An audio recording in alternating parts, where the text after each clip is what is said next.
Mr. Charlie Brewer, long time, very well respected stunt coordinator. Charlie. And I believe Charlie's nephew, Austin, is here also. Where's that? There he is, who coordinates with Charlie quite a bit. Thank you, Austin, for coming also. And Charlie is, he's nominated for his work on S.W.A.T. And you're currently in production on that right now? Just prepping episode 305. Great. And how many years have you done that show? Since the season 1, episode 1. Oh yeah, great, awesome. Next up, we have a husband and wife team that coordinated SEAL team for the first 2 seasons, and that's Peewee Piemonte and Julie Michaels.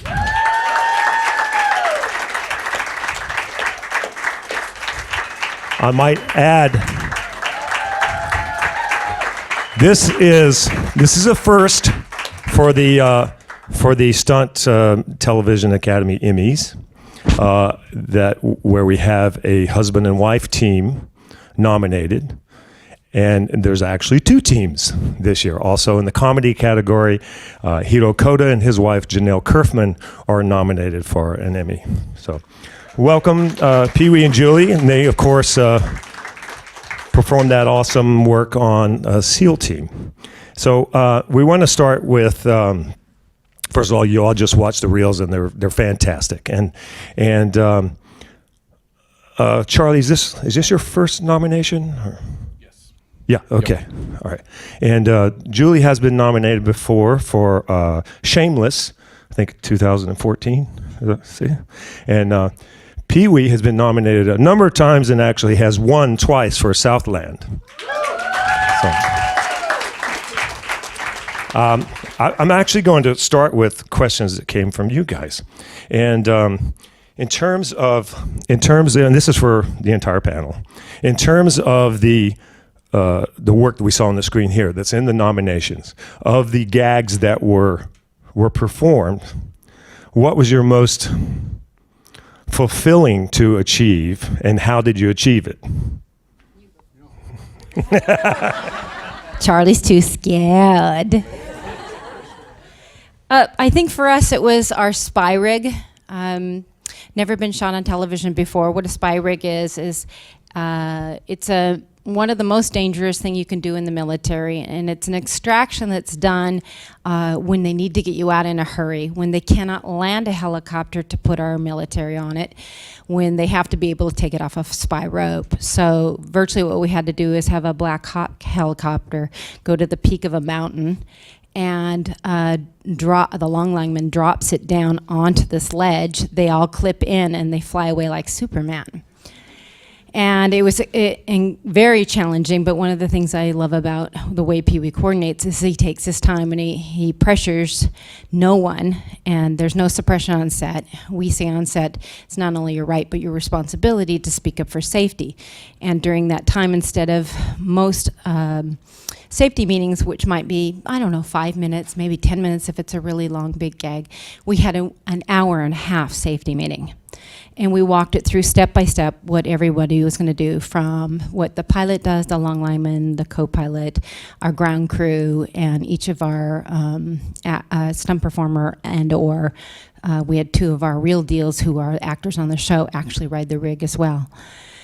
After that, we did a step-by-step gradients of picking them up off the ground, 15 feet and letting them down, 50 feet, then letting them down, 100 feet, then letting them down. And then when they all felt everything worked perfectly, we picked them up and they rode about 700 feet in the air over the mountain. And when that was all ready, then we were able to then shoot the sequence. It took a ton of preparation, but it also took a lot of grace of God. And I don't mind telling you that I stood on the top of that mountain with David Boreanaz, who was directing at the time, and we prayed for coverage over the top of it while my husband was down at the LZ. We completed the sequence with not even a broken fingernail, and we're super proud of being the first show to ever show you what a spy rig looks like.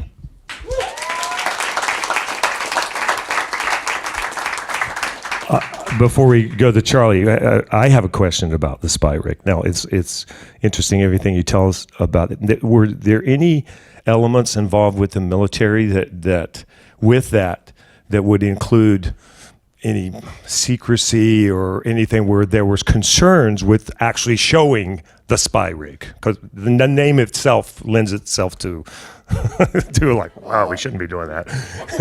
Actually, no, because I mean, you can go on YouTube and punch in spy rig, and you can see the military do their training. The only difference is in training, the military uses a secondary safety line. In the real world, there is no secondary safety line, and because we try to be as true to real life, there were no secondary safety lines. The thing is, these guys were clipped in just the way they would be if they were in a hot zone having to get out.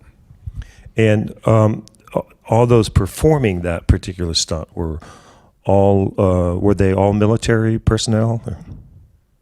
Yes, everybody was actually Except for Justin, he was. one guy's He is police PD. department. The other five guys are all ex either SEALs, Recon, Delta. So yeah, they're all operators. So, and of those, had any of them or all of them actually done a spy rig before, or trained rather on the spy rig? I think most of them had actually done them in training, but never in a hot situation.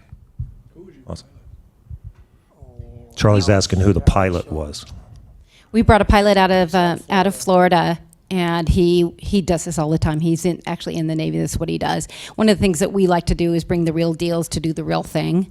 And so we flew out this pilot from Florida and his long lineman and his co-pilot because the best person for the job is the guy that does it every single day. And our Black Hawk pilot, actually, that was his Black Hawk. He's the owner of the Black Hawk, and he is a Black Hawk instructor.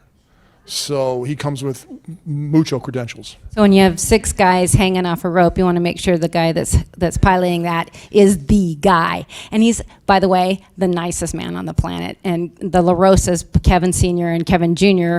Found him for us, and couldn't be more amenable and more accepted and listened to what everybody had to say in the safety meeting and made them all feel so comfortable.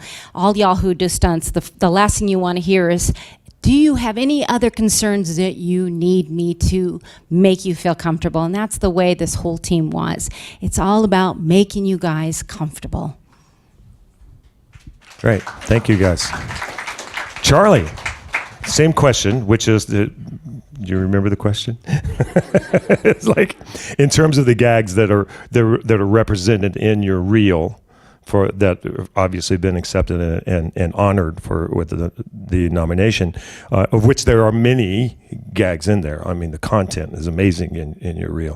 What was the maybe the hardest to achieve and the most rewarding, and how did you do so? I would say episode 1. It was actually season 2, day 1 of season 2. We hung a guy, Tori Vogel, out of a helicopter from the skids from, Bank of America, downtown. We had to shut down all the streets, and this dude took off from the roof, hanging from the skids. He was on safety lines, looped his hands, and it was gnarly. Just seeing him taking off and flying away, and he's struggling, and then we had a sequence where we had to dip the helicopter, and he's still hanging on, and after take 1, they landed, and we unhooked him, and he just went over and threw up, dry heave, but that was his jitters. After that, he got it out of him, and he was also afraid of heights. He was afraid of heights. Yeah, and you saw people in their offices, looking out the window, and this dude's just cruising around. But you're even more passionate about it because it's your buddy.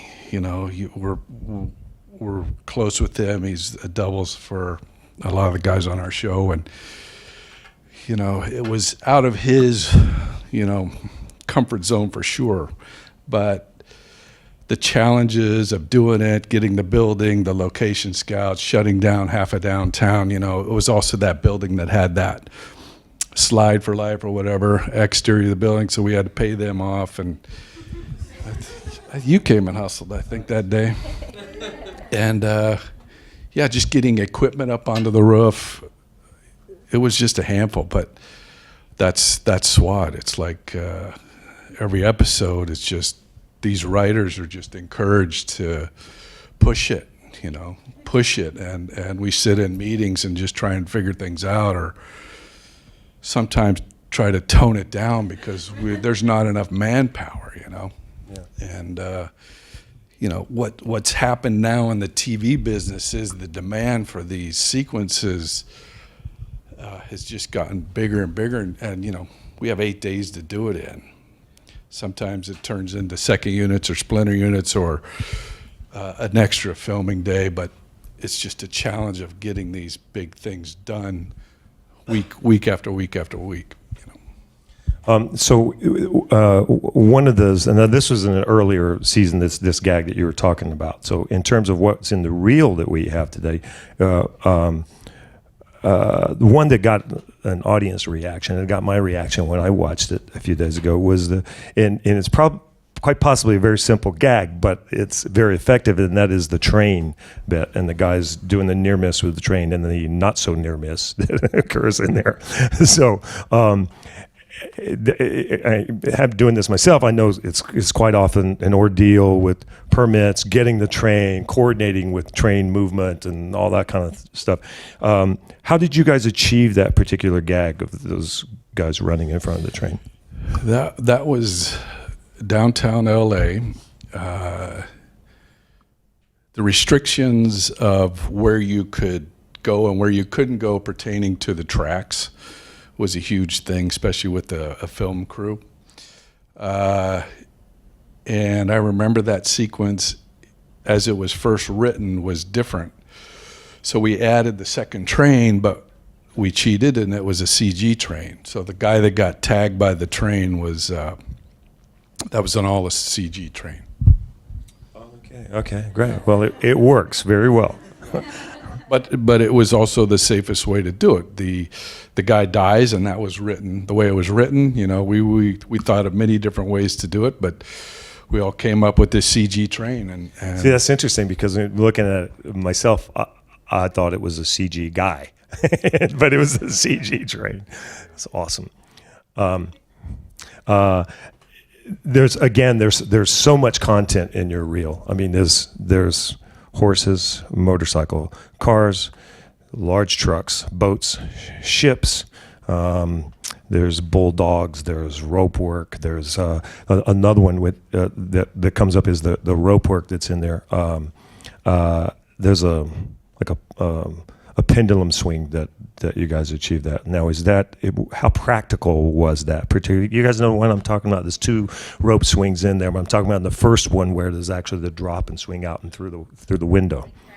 Oh, that was cool. Yeah, it was very cool. That was cool. I remember.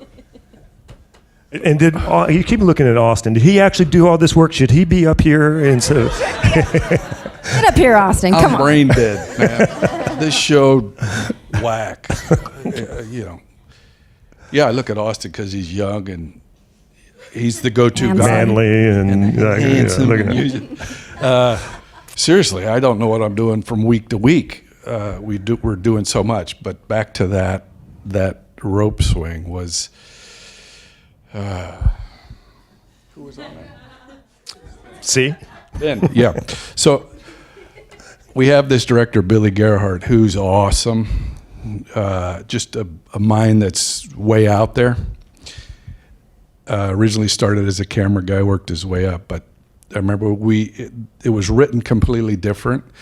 We went to Universal Backlot and we looked at the situation. Originally, she was going to go across Slide for Life across the street to a truck and this whole thing, and then we just started thinking about rigging it and this fire escape. And that's the coolest thing about our show, honestly, is our crew come up with ideas and they enhance it. Everybody's kind of on this same brain wavelength, that mostly everybody that started episode 1, season 1, still with us, and season 3. So art department knows our flavor, and And we just came up with this weird thing and got Ben Jenkins to, kick off this fire escape, do a half turn, grab this chick and pull her off the fire hydrant, go through the window and drop her.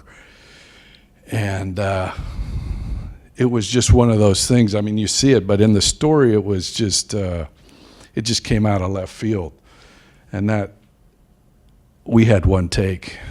We had riggers that were awesome, and, Ben Jenkins is very talented, and that was awesome. That was a cool sequence. So he's not manipulated on wires that are removed. This is a practical gag using the rope and physics, basically. And he basically put a hand loop, around that rope, and he hung onto that sucker and kicked out, bottomed out, half turn, and swung in and grabbed her all in one through the window. Right.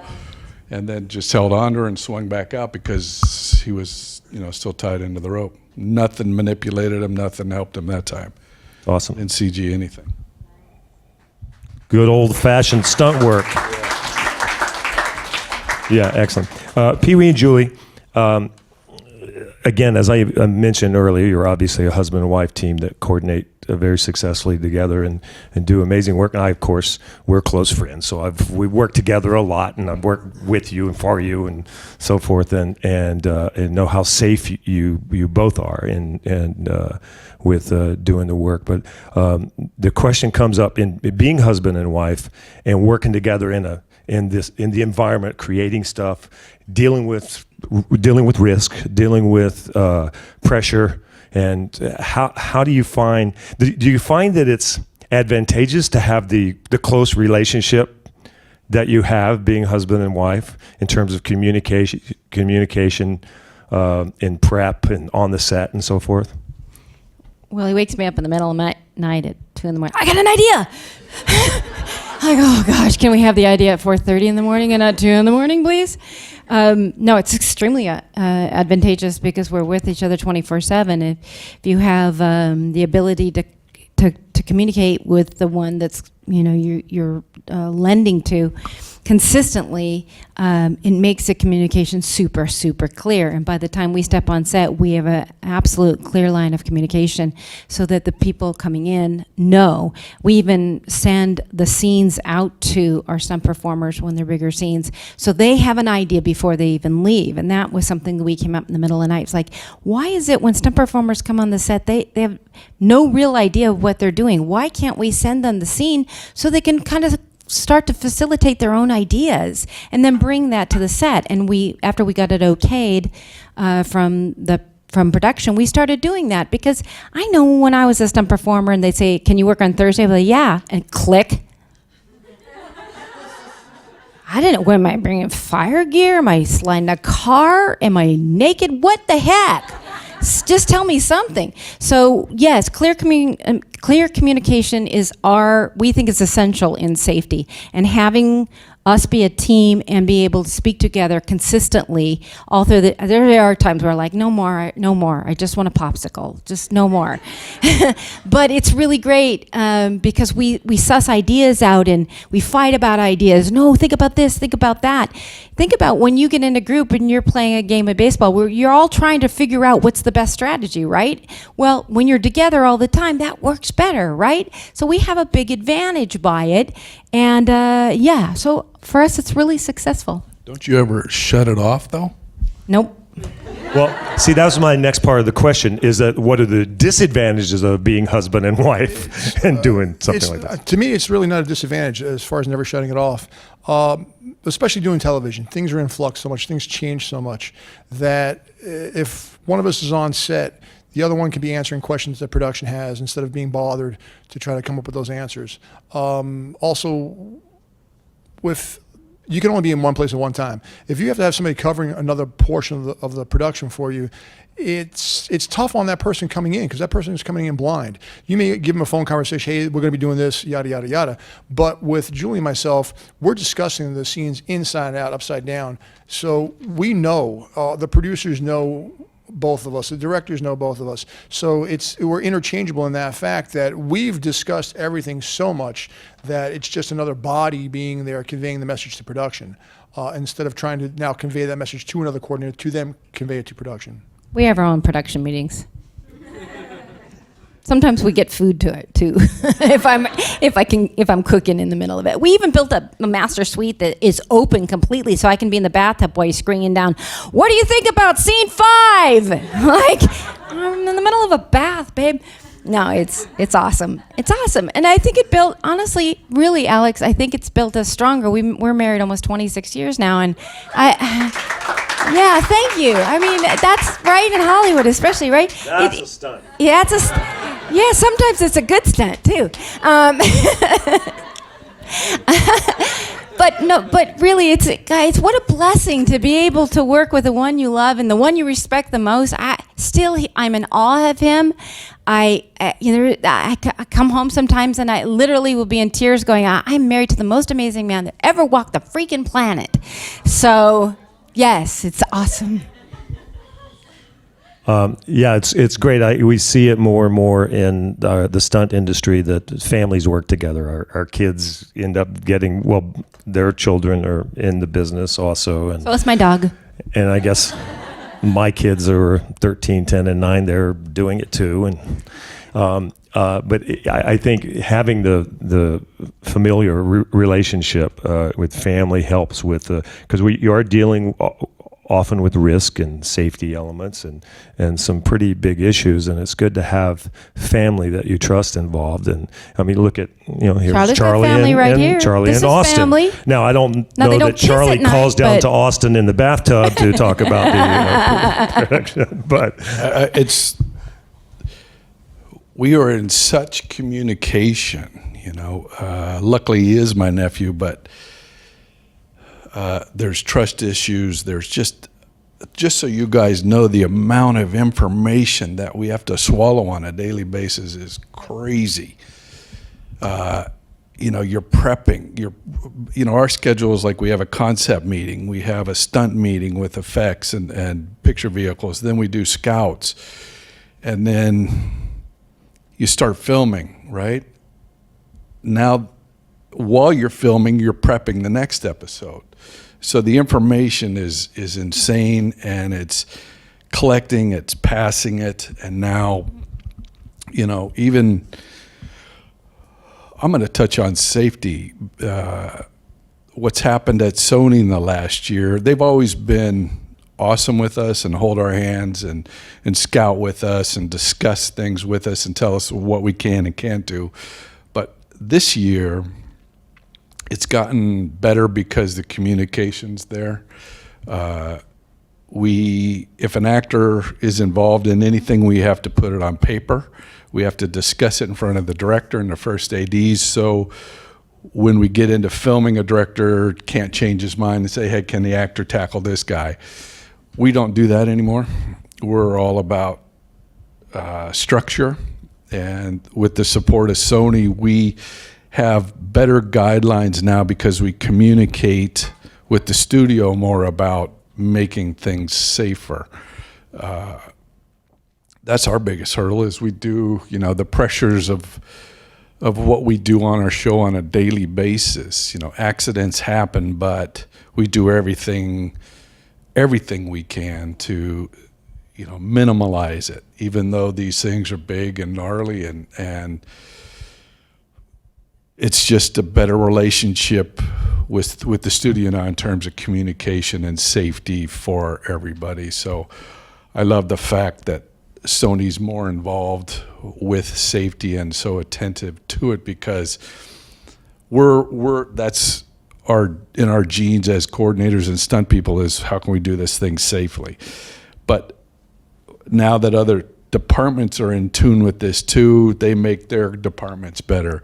And Sony joins us on scouts and tells us, how far our human can be from a power line, or what parapet, the size of the parapet has to be on a rooftop, and do we have to safety people? And we're constantly battling with this and going over things, but in the long run, it makes our set safer.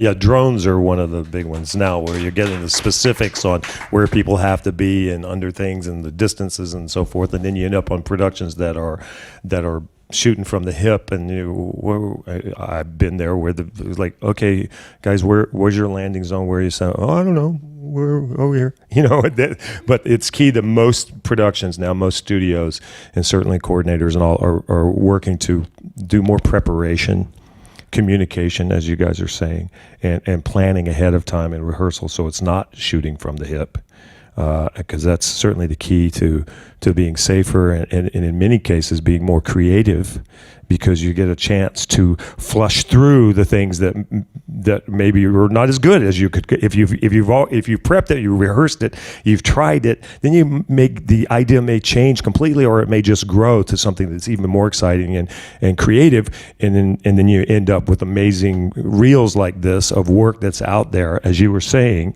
earlier, Charlie, that production will demand, writers will come up with things, and then it's our job as stunt coordinators and stunt performers to then bring it to life, and it's key to have the time to do that, right? Speaking of like performing and so forth, I want to sort of get into an area, since they are actors and stunt performers here. And you guys alluded to it in terms of safety with actors, and so we want to just for the whole panel here, just to kind of broach the idea of actors performing stunts, and also the value of stunts acting, or stunt performers acting, rather. For me, it's the life of the show. One of the things that we concentrated on this year was hiring actors that could stunt that can act, changing the landscape of what casting and the studios felt like what was really an actor. And they afforded me the ability last season and this season to work closely with casting and bringing in stunt performers who could do the action and do the dialogue, play the part, do the stunt, and do it all in one, creating a reality that's way stronger than doubling an actor. It lent us to be able to have extremely powerful performances, because you saw the person's face when the action happened. You really believed that they were in it, because they really were. So it makes a big difference. Changing that landscape of what casting thinks is, oh no, we need a real actor for this one. Like that person wasn't real. It's ridiculous. I mean, do they not remember the days that an actor was contracted by a studio and they learned to swordplay and ride horses? And we're just doing the same thing now. So it really changed the landscape completely. And anytime I'd say, I've got somebody, they'd be, yeah, bring them in. And it meant people that spoke different languages, and Pashto and Farsi and Arabic and Tangu, all these different languages, but they could do the action and do the acting. And it just absolutely brought the show to life. Now, as far as actors doing their own action, we're really lucky, because we hire a ton of military, and our military guys are like, that's just another day. It's like, it's not, can you do this? It's like, yeah. So we were extremely fortunate, and the doubles that we had for our actors were all military as well. But Peewee's really great about saying to the actor, tell me what you feel comfortable with. I always have a stunt guy standing by to perform it once so they can see it. But if, he had Ben McKenzie on Southland jump building to building, 165 feet in the air, people. 165 feet in the air. And the studio said, whoa, you can't do that. And Peewee goes, why not? And he set it up so that it was safe. He had a stunt double do it first. Now, consider that you're an actor. You're going to jump from that building, and it's 165 feet down. But because he knew it could be done, all he did is say, I got a stunt double, let him do it. If you feel like you want to ride it, baby. And he wrote it and got his Emmy for it. So we realize that you all have talents. It's not just, I'm a stunt person or I'm just an actor. It's who you are as a soul, as a person. And it's our job to understand that, give you the opportunity to be this freaking hero in a safe environment. Now, that is real filmmaking. One point for any of you guys in here who are actors or actresses, my suggestion is get into fight classes, get into gymnastics classes. Not that you want to become a stunt performer, but the more you can do, the more versatile you are, the more time you can be on screen, the less time you have to be doubled. big challenge is if we come in to do a scene and most actors can't even take a head snap, can't even throw a punch. So again, just the basics, learn how to fall down, learn how to take a reaction. It's going to make you a better performer.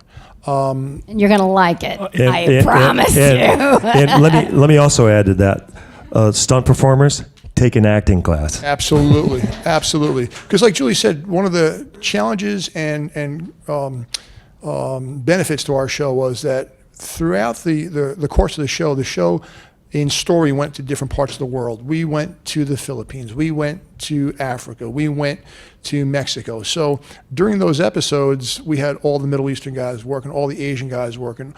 And again, we have to have people who could speak foreign languages. And if you have different dialects, different languages, it makes you more beneficial to production. Then the more that, again, when you can keep your face on screen, that's what it's all about. So yeah, go out and learn. Charlie, anything to add to that in terms of acting, stunts acting? I'm from a different world. We don't let actors do stunts on our show. That's just the bottom line. Liability, risk. That's the way I've been positioned.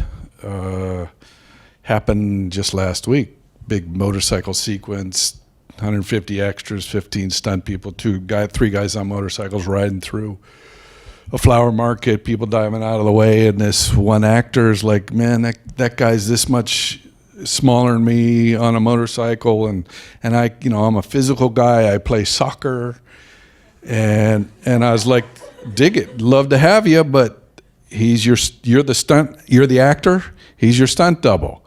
And he's like, no, I'm the performer. And he did it right in front of Sony Safety too, so the beauty was it enforced the fact that we can't let actors do their own stunts. And my philosophy is, if you're an actor, act, do what you do, let the stunt guy do it or the stunt girl do it, and let them feel the pain. You know what I mean? Let them, that's what these stunt people, that's what we do. In our show, on a weekly, on every episode, we're sending stunt people in that can act. A line here, a line there. We do it every single episode. That's from my department. Acting, we went through it today. We got a girl getting pushed off into the water in the marina, bound and gagged, and we're reviewing, do we even do it in the marina? Biggest hurdle we've heard all our lives is, yeah, I can swim, especially if I can get that part. Then you get the part, and you got to be bound and gagged and dunked underwater and poo-poo water at the marina, You don't want to lie about that stuff. It happens all the time. And I just can't. You don't want to take a job and then say, hey, look, I'm afraid of the water, and the whole crew's standing there, what are you talking about? You'll bury yourself, So that's my philosophy. If you're an actor, be an actor. Be good at your skill. Let the stunt person do what they do. We're not trying to take anything away from you. We're there to make you look better. Right. Thanks, Charlie. And to bring these two thoughts together a little, I want to kind of go back to, this doesn't mean don't find out how to take a punch and snap, because that's really key for us as coordinators when we get into doing fight scenes. Even if we have the stunt double, when it comes to doing the close-up and seeing the actor's face, it helps us tremendously if actors have that ability to react, because when we get in those, there's only one way to do a close-up, and that's on the real person, right? So it's still just kind of bringing these two thought processes together. That is still very, very, very key. And speaking of actors, I'm going to have to put my glasses on for this. Is Rosie here? I thought that might be you. So I've got a question here from Rosie Foss, correct? Hi, my name is Rosie. I am 11 years old. I love Taekwondo. I also love ice skating, roller skating, fencing, swimming, horseback riding, and lots more things I can't remember. I also attend Stunt Kids. Do you have advice to kids my age about stunts? Thank you for that question. This is to the entire panel. Charlie, you feel like taking this first? Practicing your skills. The more you do it, the better you get. I always encourage you to learn as much as you can, do as much as you can. You're only getting better from it. You're also learning what you can do and what you can't do, or what you're good at. And that applies to future roles and stuff of what you can and can't do. But know your limits, and by learning those limits, you're practicing all these different skills. You can't do enough. Trust me, we have stunt people that are strong in certain areas. Man, when we got in the business, you had to be good at everything, But that's kind of the way the transitions happen. But you had to be talented at as many things as you could. If you called yourself a car guy when I got in the business 35 years ago, you would make a certain amount of jobs you could get jobs from, or shows you could get jobs from. But you had to be well-rounded and be able to do everything. Julie and/or Peewee? Yeah. As far as now, you said you're 11 years old. You act too? Okay. That's great, because at your age you can't be a stunt performer. You could be an actor who can do stunts. Or actor You who can do get the action. part because you can do them both, honey. You'll be the instance, superstar before you know it. We did an episode of Southland where we needed a girl drowning in a pool. And we hired our daughter. We didn't tell the production it was our daughter. We just sent a videotape of a girl drowning in a pool and go, "Is this what you're looking for?" They go, "That's perfect." I go, "We'll get you that girl." And then we also had on SEAL Team. And now she's a Marvel character. She's young Medusa. We had an episode So that of SEAL started Team. her. So you remember that, young lady. That wonderful talent that you have called stunts is the great supplement to the most important thing for you, called acting. Yeah, we had an episode of SEAL Team where we needed a young version of one of our actors to be in a pool, dream sequence, being drowned by his father. And we hired Alex's son. Kai came in and played the son. So again, and at the time Kai was what, 10-ish, 8-ish? 10, I think, yeah. So there is room to act or physically act. And if you decide you want to become a stunt performer, like Charlie said, just expand your toolbox. But yeah, keep it up. Yeah, it's like in the case of my son, it's interesting. My son really is not interested in the business. And so therefore when he does, he's had to do dialogue and so forth. He's worked on quite a few TV shows. Then when he does it, he's just so natural. And directors I've had it 3 times now, directors at the end of the day, it's like, wow, you're just so easy and relaxed and natural. I go, yeah, because he has no desire to perform. He's not scared. And we all know as actors, that thing, remember when you're in acting class or early on, I know I did it many, many years ago in college, like where, just being on stage or on film, where if you can just allow yourself to be present and listen. So I was like, okay, I'm listening, right? You're pushing everything. And it's interesting that when you really don't care, then you have a tendency to be more present. And I find that with my son. He's probably not going to be in the business, but he enjoys getting the money that he gets now. And I must say he's saved every cent of it. And yeah, again, just to expand a little bit on where we are today. I mean, there was time years ago where we actually could put kids and minors on contracts that said stunts and so forth, but because of just necessary controls and safety and risk and liabilities and so forth, that minors are not on stunt contracts with any production. One thing I still want to touch on also for everybody, so there's maybe no confusion. Charlie brought a great point, and if you noticed, philosophy-wise, the stuff that Charlie was saying, the stuff that I was saying, there's a difference. And not saying one is right, one is wrong. It's just with different shows, you'll see things done in different ways. I agree with Charlie in many senses that stunt performers do stunts. We're there to protect the actors so that the actors have longevity. With that being said, one thing that we try to do all the time is we try to not use stunt people and let our actors do stuff. And it does come down to safety.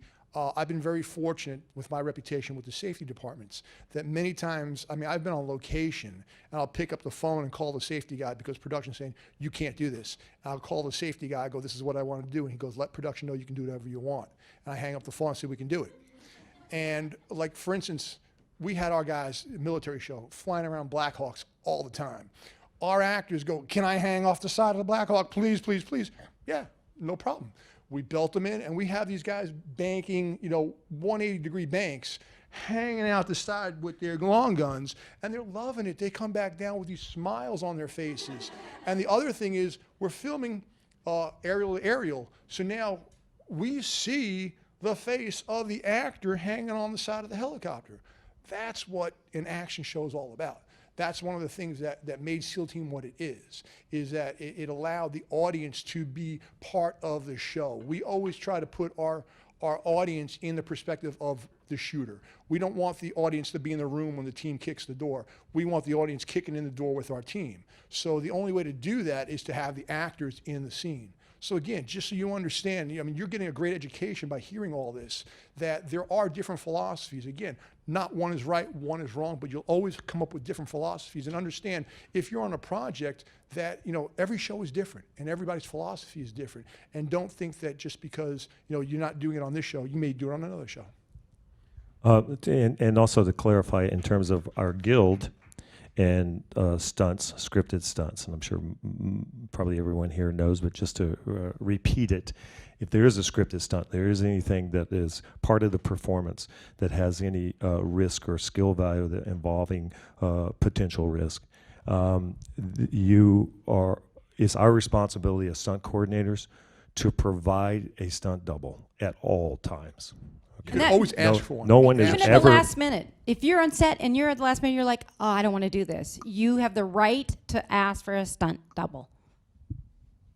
And that's why most stunt coordinators will always have a stunt double standing by there for you, just in case. Because we don't want to be caught with our pants down, that all of a sudden you decide that you don't want to do it. And also to go further with Charlie's point, when we're talking about a fight, a fall down or something. I'm not talking about being rigged to a Mack truck flying down the freeway with near misses. Okay, that is a stunt person, always. Okay, I want to go back a moment to the point of couples or a joint title and credit. For example, with Julie and Peewee, and also Hirokota and Janelle in the comedy category. I don't know the answer. It's a question I have. I don't really know the answer because it hasn't come up in the stunt Emmys yet. Having two people, I don't know whether if you actually win the award if there are two trophies or one trophy. There are two trophies. Okay, great. I was just curious. Somebody asked me, and I go, I don't know. I had some, again, rather. Also, I want to also expand a little bit, Rosie, on what I was saying about the stunt categories or stunt listing for minors. Minors are never put on stunt contracts now. But it doesn't mean that your skills cannot be used, and the stunt coordinator is not seeking you out with those skills, all these numerous skills that you have and are developing further. There's a need for it, and as we consider it, it's our responsibility as stunt coordinators to consider the risk factor, but we still can put minors in the thing when it comes to special ability, like horseback riding. Just because it's a minor on horseback doesn't mean, like, oh, no, that's a stunt, and that can't, we need to get a little person to double that person or something. That is a special skill that you're trained to do that we know that you do on a daily basis, and then minors can, of course, do that. So it's not to say when we say you can't be we're not saying, hey, stop what you're doing until you're 18. Keep working on it is what we're saying, and be out there. You can be hired.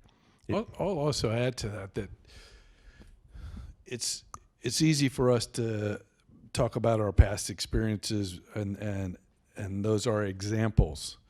Guess what? Every single episode has things like this that you have to discuss. So there's no black and white to this. There's no written rule on what you can and can't do. It's on a item by item time that we discuss them. So we're in a funky business, that's circusy, and it's constantly changing, and we're constantly learning. But to say you can and can't do things is all discussed. It's thought about. But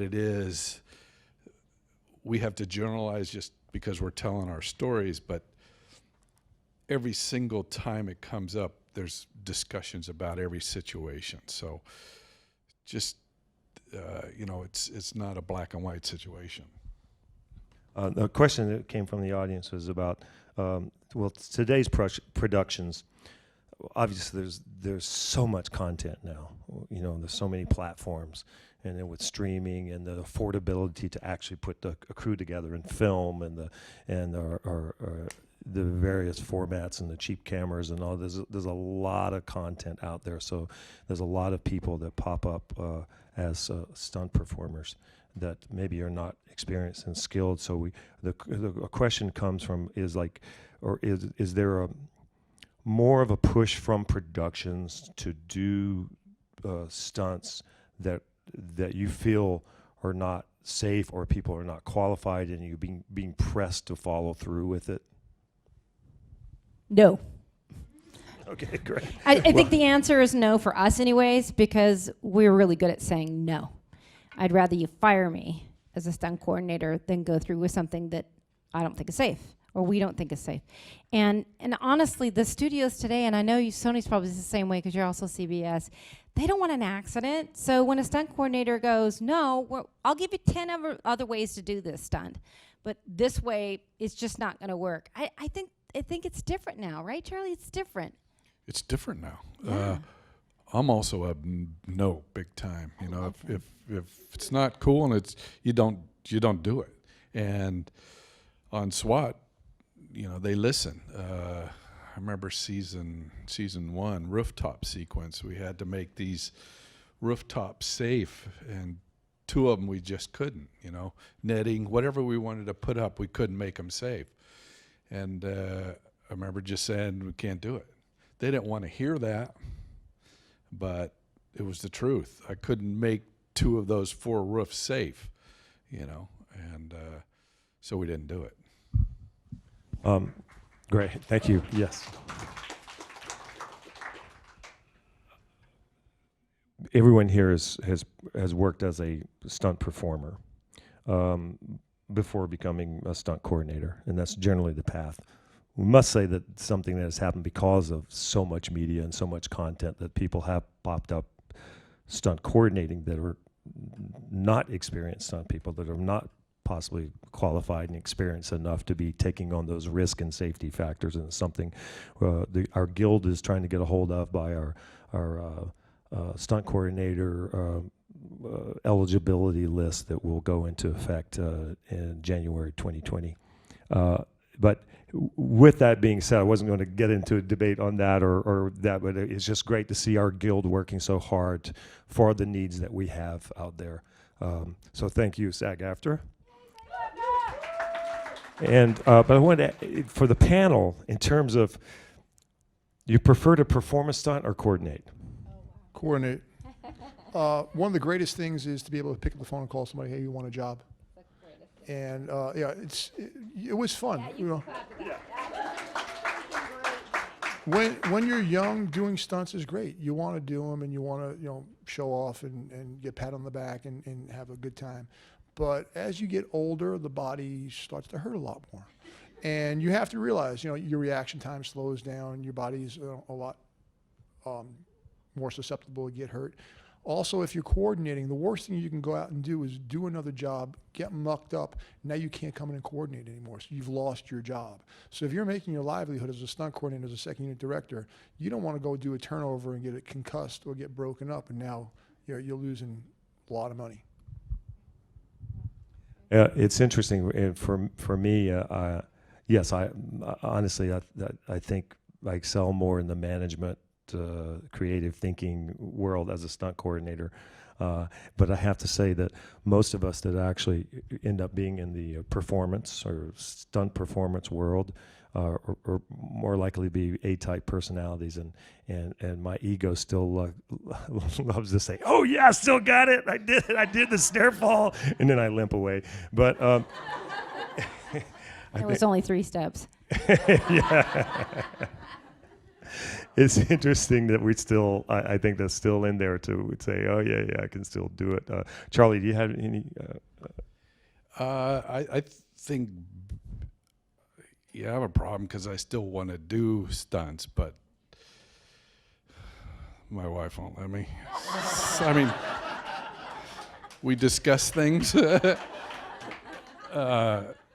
The problem for me was, I was a stuntman for so many years, but what helps me as a coordinator now is I've done something like that, so it helps me set something up, as an example. But the hardest part is having done stunts for so many years, and now I'm a coordinator, and we got like a turnover or something juicy and big and with risk that most of the time Austin gets to do it, but I've also done stupid things where I shouldn't have done it, and you get hit, and you struggle with the transition of, hey, I still want to do it. I can. No, you shouldn't be doing it. That's what my transitional struggle is I want to still do it because you still know in your brain you can do it, but it's going to hurt, or something, So I'm have to find joy in staying behind the camera. I find that I fulfill that little ego need a little bit by on the tech scout demonstrating what the stunt person's going to do when we actually do it. Our line producer. Wait, when he came in it the is room. ego. Wait. When he came in the room, did he fall? That's his thing. He does it in the beginning of production meetings. Yeah. And they go, ah! And then he laughs and walks away. Yeah, I've been doing it when they go around the table at the first production meeting, and all the department heads are there, and they go, hey, let's introduce everybody and what department you are. And I always find out I'm busy, looking at papers, leaning back in the chair, and of course when they get to me, I say my name, but I don't get out stunt coordinator. I fall before I get the words out. And it's like, do you know you're known Please for don't that? do it. Oh, I know. Yes. And I keep saying, I'm not going to do it anymore. And then I do a show for Amazon called Bosch. It's a detective show. I'm very proud of it.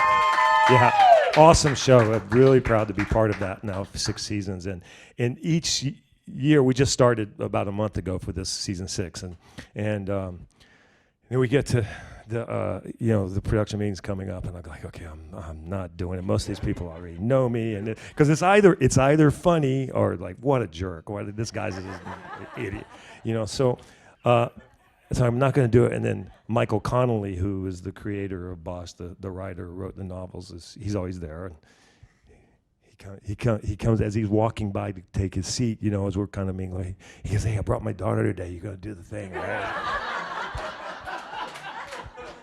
So yeah, I did it again. Still works a little bit. Yeah, ego. yeah, it is.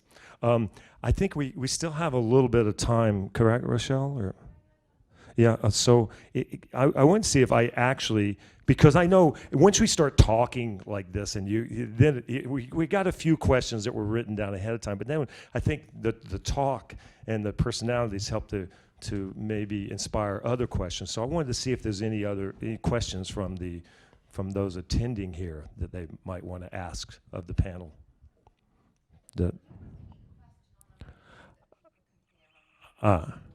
Okay. So, yes.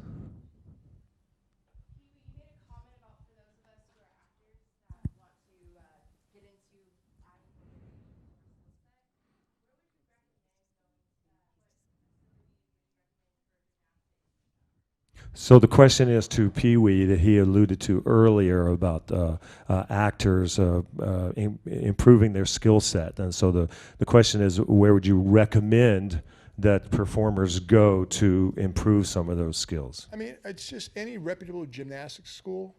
I mean, I don't have any particular ones to advise you to go to specifically, but depending on where you live, you know, you can find gymnastics schools, and you know, develop your training in trampoline classes, gymnastics classes, fight classes. I don't know if you have a motorcycle license, get your motorcycle license, get certified in scuba diving.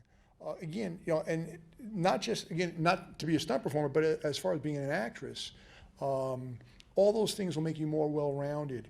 There will be roles where you may have to do something physical. And again, the more you can do, the more comfort level you have, the better you're going to be.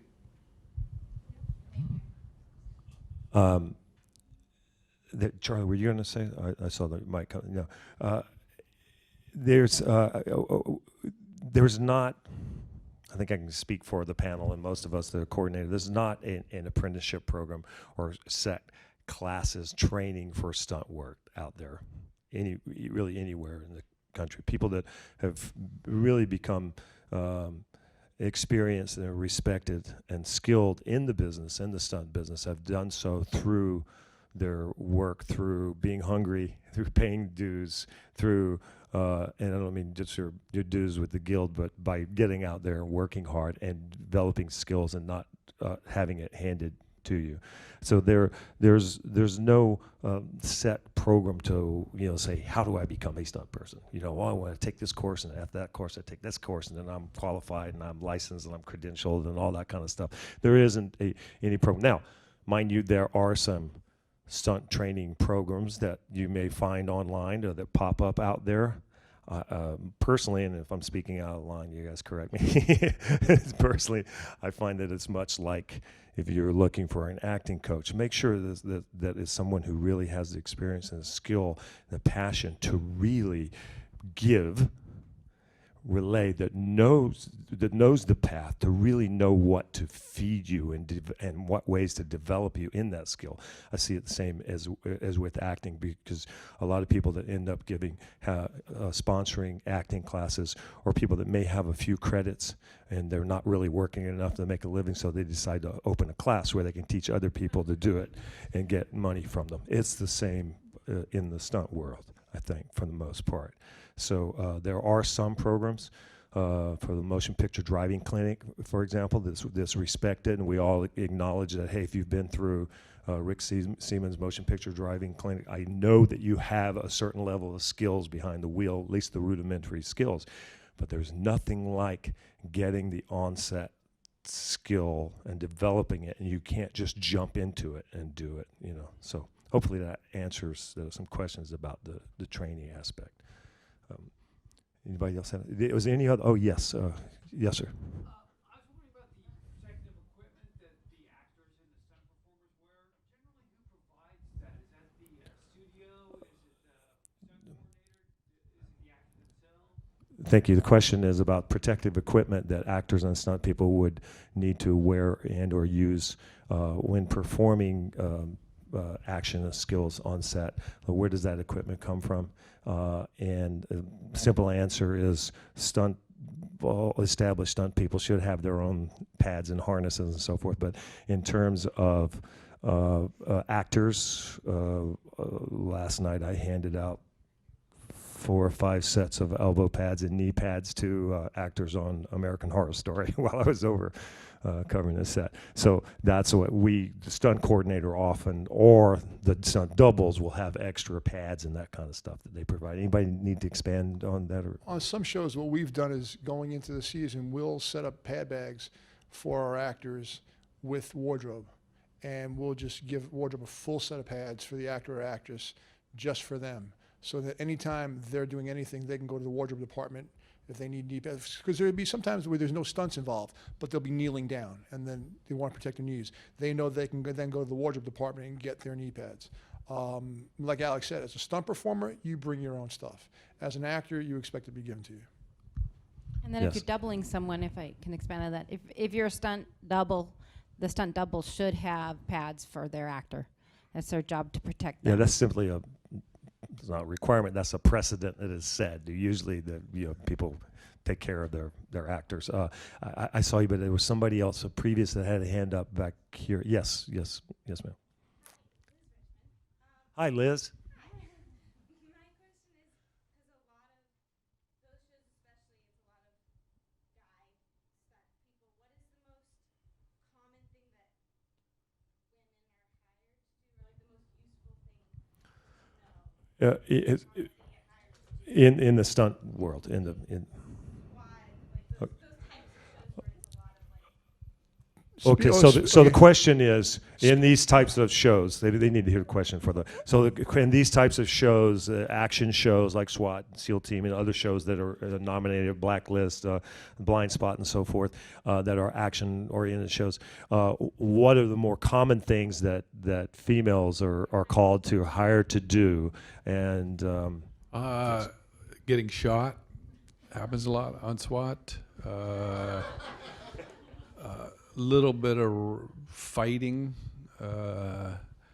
driving, but we always put a double in for driving. But physical stuff, getting shot. Peewee, you were going to respond. There's really nothing that a woman can do, a man can't do, or a man can do that a woman can't do. So, realistically, Correct answer, honey. realistically, it's script related. Like with SEAL Team, all of our military guys, just because the SEALs are all men, and the bad guys are mostly all men. We had an occasional woman, who again will get shot or get knocked down or something like that. So it's very script specific. On other shows that we do, they're women-driven shows. So it's all women doing all the action. So again, there's no specific. It depends on the show. And we'll say that once again, to kind of go back to what kind of brought us here is the Stunt Emmys, the nominees for that. There are 5 final nominees for drama this year and 5 final for comedy. There are quite a few women involved as nominees in that, Julie being one. Shauna Duggins, who was going to be on the panel, but she's busy working tonight. Shauna actually won the Emmy last year for stunt coordination and a comedy for Glow. She's nominated again this year. Shauna also has numerous other awards, the Tara Stunt Awards and SAG Awards for stunt ensemble and so forth. She carries a lot of those with her. This is the first year there's 3 women that are nominated. That's the most ever. Yeah. 3 So- women are nominated. So Shauna was the first female stunt coordinator to win in the prime time in 2008. Dorinda Moore, I think 2008, maybe later. Dorinda Moore won for stunt coordinating a daytime on, what was that? Something Midnight Dragon. It was a show. It was a daytime show. So she was actually the first female stunt coordinator to win an Emmy at all from the TV Academy. So we're very proud of that, and in fact, shows are writing more and more action for females. We certainly at Bosch are actively involved and have been for several seasons. A lot of minorities and females are characters because that show takes place in Los Angeles, so it's very representative of what we are here. Go ahead. I think one of the things that you'll see, I know that Peewee and I started doing about 10 years ago, is when we see a script and they say 3 cops run out, we immediately propose that at least one of them is a woman. Because it is, like Alex said exactly, it's representative of the city and what's there. We also really look to go, well, it says it's a Caucasian guy, but can we send in ethnicities on it? Because why not? And they never say no. Unless there's a real story point, they never say no. So coordinators today, I think, are really understanding that just because it says ND, or just because it says cop, or just because it says lawyer, does not mean that it cannot be, I can't send a rainbow of people in for it and see what hits. So the landscape is changing. It's really lovely. The only thing we can't do is send a woman as a SEAL, and that's only because there hasn't been one yet. But you never know. Yes, sir. Okay, Peter Chen. Hi, Peter. My question is, if an actor is well trained in martial arts and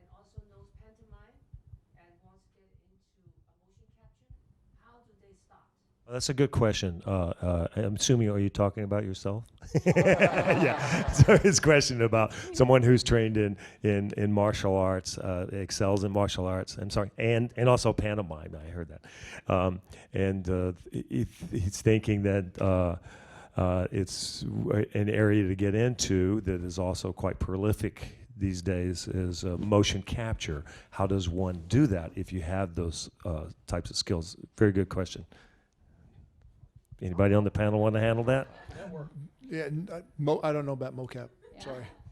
There, I must say that there are some stunt coordinators that have kind of specialized in motion capture work that came out of that earlier on when there was when it was in video games and so forth, and now it's used more obviously profusely in feature films, and it is somewhat of I wouldn't say specialized area, but it's a little niche that is there that people have gotten into, and it's a good question, and it's also a good area for someone, and it's really reaching out to there is no set way to do it, right? There's not a program or a plan or this is where you go, this is who you see, but it's a matter actually of networking with the stages and studios that are actually doing mocap work, that are producing it. Yes, you had something. Oh, different. Not for that. I thought you had a good answer for that question. It's like, well,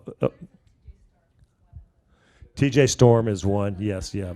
There's Richard Dorton, TJ Storm, and Terry Notary are all. Richard Dorton, TJ Storm, And Terry Notary. So. really look into one called Mocap Vaults, another one's called Mind's Eye, and I'm not sure what Terry's is called off the top of my head right now. And okay, great. Thank you. See, this is great. Thank you guys for sharing that, because that and Peter, that's the answer. Networking, communicating, asking the question, helping each other, getting out there and not giving up, and finding out who's actually doing it, and that's how stunt work happens. So we got another question back there. Yes, sir. Hi, Gabriel. Yeah, I know you were. Yeah. You were really horrible, by the way. I was like, no. That was the other Gabriel. No, it was a great job.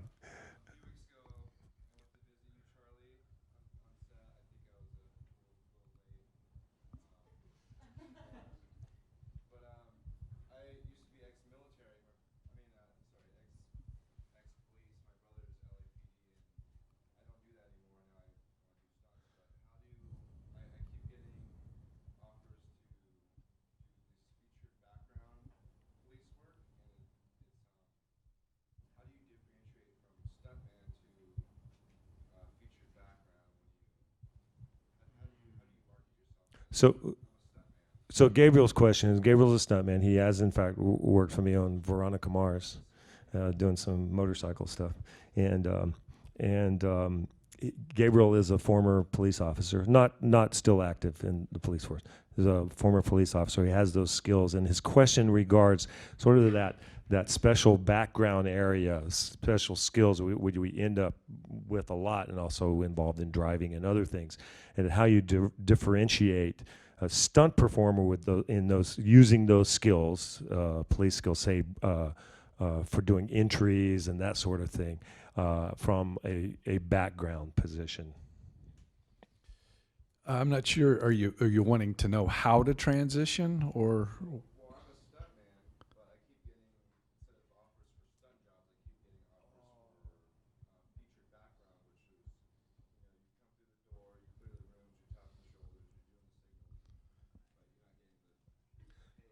Right. So what Gabriel is saying is that he is a stuntman, obviously, and we know that. He's has the police skills, SWAT skills, so forth, and he keeps getting offers to do on a background contract to do the special ability police work, and he's saying, like, well, how do you kind of avoid that and move that? And I can tell you, first of all, say no. and then, you know, we the productions, and we will then have to go to the stunt performers that have the skill. But Charlie, go ahead. It's a personal issue, you know. It's up to you. Do you want to take that job? I'm work, whatever it is, work. You know, you'll come to a point where you'll personally say to yourself, I'm not going to do that anymore, because you want to transition. That's a personal choice. Don't ever take a job and they expect too much from you if you're not on a proper contract. It's up to you to say no. Not anybody else. It's up to you to say no. So it's going to be a personal choice for you when you're going to say, I'm tired of that, or I'm fed up. But at the same time, you've learned a lot to get to where you are now. We don't have time, but I could go into a whole discussion of why we have a tech on our show that teaches and tells the directors and the actors what to do SWAT style, you know, based on their experience and their years as SWAT. So each show varies. That's our guy. Yeah. Yeah. Okay, other questions? Yes. Yeah. Can you go over what you expect for etiquette when we hustle sets? Good question. Appropriate etiquette for hustling You mean sets. Austin? And by hustling, we mean, when we say hustling sets, those terms have been used for many decades. Yeah, she's a stunt performer. What's your name? Kimberly. Hi, Kimberly. Yeah, no. It's a term, obviously, we've used for decades of stunt hustling, and that is that's how you get the job.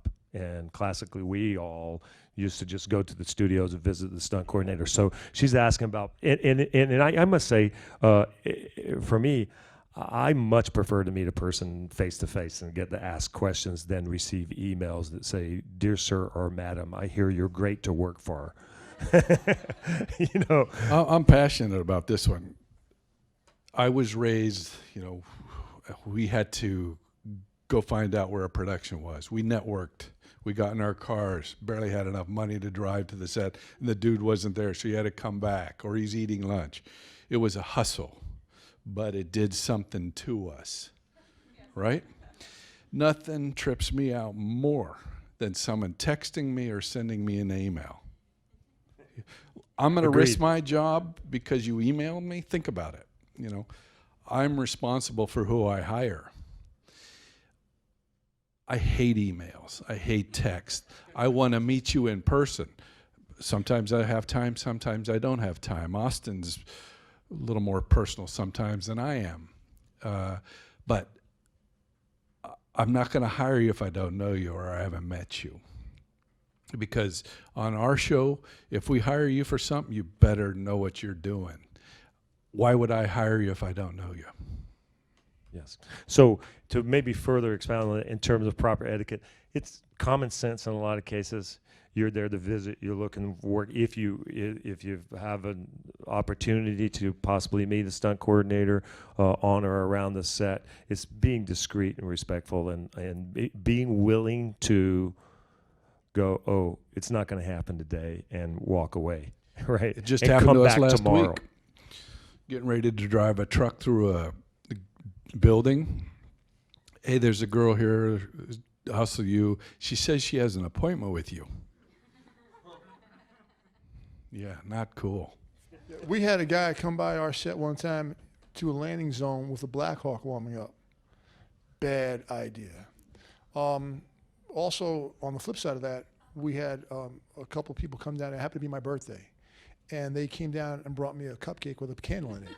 Now, they took the time to find out that that day was my birthday. They went out to hustle me. They waited because they knew that I was eating lunch. They waited till I got done with lunch, was heading back to my trailer, interrupted me, can I interrupt you for a minute? Gave me a cupcake. And that was a perfect hustle because they knew when to not bother me, when to get a hold of me. The thing is, be quick, don't be disruptive. Like Alex said, common sense. Don't bother a guy in the middle of setting up a shot. You know, don't walk onto the set. You know, ask one of the PAs, is the coordinator around, if they're available, and allow the coordinator their time. When they have the time to come speak to you, they will. Yeah, Base Peewee, camp. you know you're gonna be inundated with pastries next week, right? Okay, just so you know, he doesn't eat them. So, but base camp is a really great place. Never go to set. It's also a liability for the production. You know, if right, Charlie, if you fall or get hurt or hit by something, you know, that could be our jobs. So the last thing you want to do is make it uncomfortable for the coordinator. So just hang out at base camp, let a PA know, and if someone can get there. Wait, are you in the audience, little Annie? Are you here? Stand up. This little cutie patootie waited for hours for me to come off a set. And I saw her at the end of the day. She had waited for hours. She was very polite. She gave me her stuff. I went over her resume. I talked to her a little bit, and I go, I think I have an audition for you. And she auditioned for Jane the Virgin, and the next week she's one of the stars on the show. So hustling works. Awesome. But do it right. Do it right. One of the other things I agree with Charlie is do not call my cell phone. Do not text me. Right now, social media is a big thing. We're very big with Facebook. We have our page, JMP Productions Inc. on Facebook, and we have people hustle us through Facebook all the time.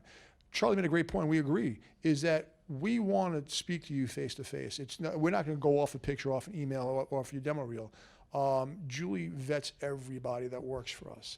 But a good first contact might be through Facebook, then find out, okay, where we're going to be, then come down to set, then make the face-to-face greeting. Okay, I think we had your hand was up first. If you, one more question, that's it. With hustles and everything. It was great getting to hustle you guys for the first time. Yeah. Julie and Peewee last week on American Horror Story. Question about hustling.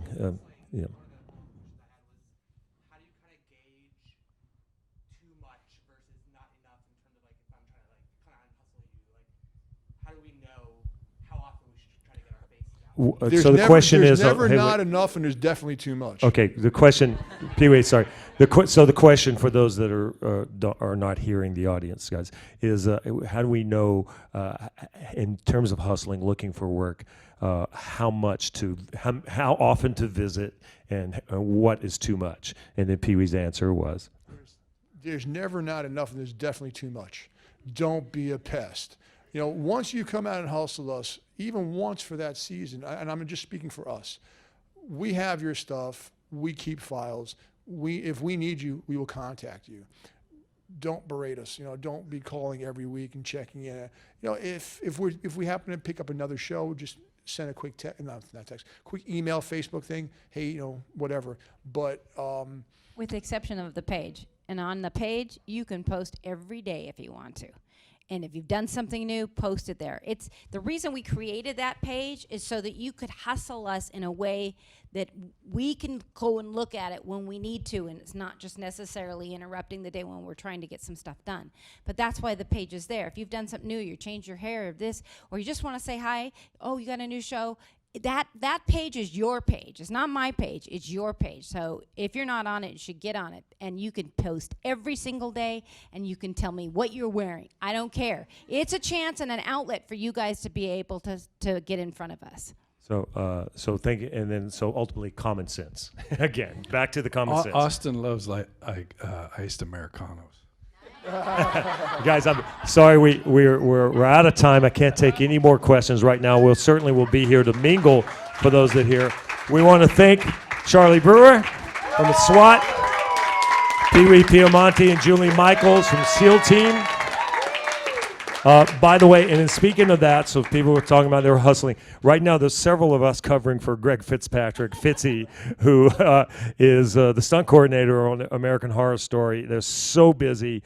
I'm actually stepping away from my show late in the evenings and going like covered last night. So there's several of us. It's a very busy show. Get your information out there because we're working like crazy. And again, we want to thank everybody for coming out. We want to thank the Television Academy for acknowledging the stunt performers, stunt coordinators, and the work and the contribution. Thank you, Foundation. That it is to television.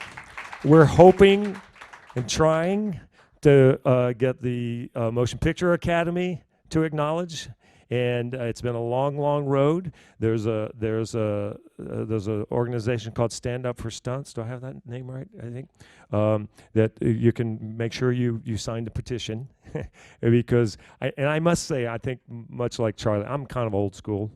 I've always thought like, well, we're stunt people. I was raised like we're behind the scenes. We're, you know, should be humble and do our work, do a good job, make them look good, and that's good. We get paid well. We got good lives. And the reality is, getting acknowledged these days has value. It has some power in it. It's the reality is to move on and do more creative work. It's good to have those acknowledgments because you get the doors open. So whereas I'll say personally, I don't come from a mindset in the school of getting awards about something we achieve, but it's great when the peers step up and say, this is good work. This is exceptional work. It's very creative. Like I'm saying, how did you guys do that? So it inspires me to do better work when I see stuff put out there that is excellent work, that's being acknowledged, that's being awarded. Like, oh yeah, I want to do that quality of work. So we want to thank these guys for stepping up, getting nominated. Wish you the best of luck. For those that are voting for the Television Academy Stunt Coordinator categories, the voting closes at 10 p.m. this Sunday. Okay. Sorry? Thursday. The 29th. Sorry, I'm thinking Sunday is the 29th, guys. So I knew it was the 29th. Sorry. Thursday the 29th. My bad. It's the 29th at 10 p.m. I'm like you, Charlie. I've been working day and night, man. That's I don't okay. I know got what your back. day this is. But anyway, again, thank you guys very much. God bless you. Stay safe out there. Keep the rubber side down driving home. And always keep the rubber side down unless the script says otherwise.